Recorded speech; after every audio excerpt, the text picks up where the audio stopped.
So what was it? Had those disciples in such a snit?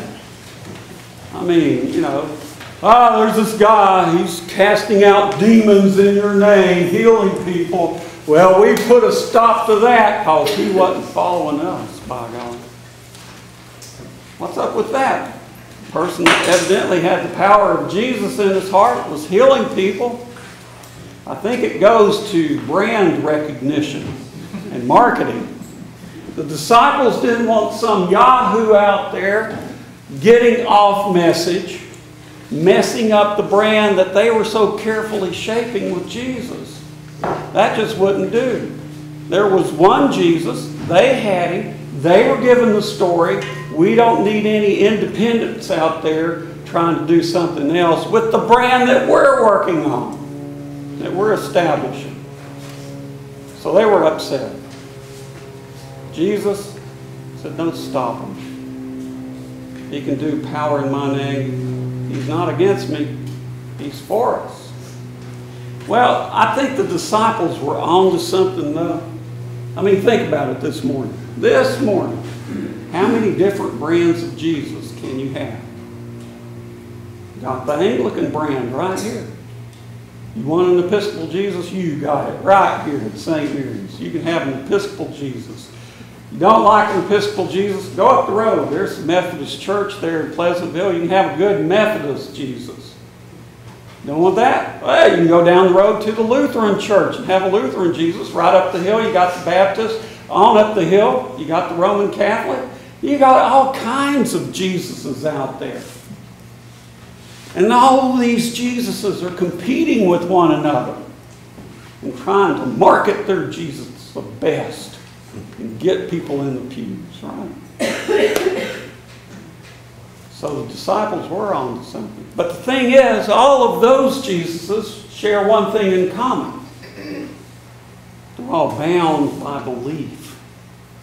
Oh yeah, we do have beliefs about Jesus in the Episcopal Church. That may not be readily apparent, but we do have beliefs. Check out the Catechism, it'll tell you all about it. And the Baptists have particular beliefs, and the Methodists, and the Roman Catholics, and the Lutherans, and all others have particular beliefs. We tweak Jesus until we get Jesus right where we want him. He's most comfortable for us sitting in that nice little box called belief.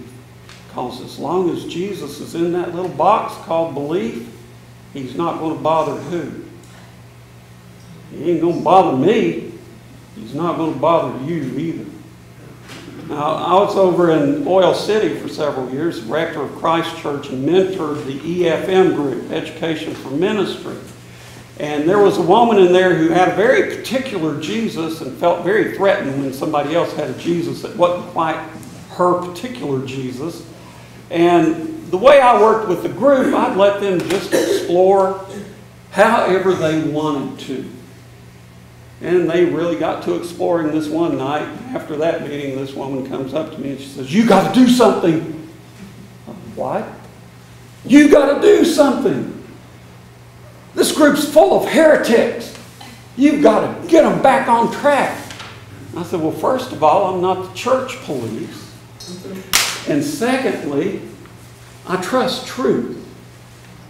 What these folks are doing, they're trying to turn loose of the Jesus of belief so they can discover the Jesus they know.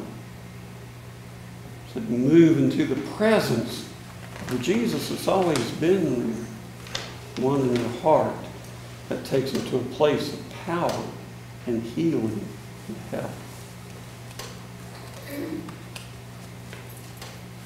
So it's either branding and belief, or it's that mysterious Jesus that knows you, knows me in a very special, intimate way. It's that Jesus who acts in power. That Jesus that heals and makes us whole. It's that Jesus that takes all these disparate little moments that are scattered about, that we rush about in, and pulls them and you and me into the sacred eternal moment of now, where we taste salvation.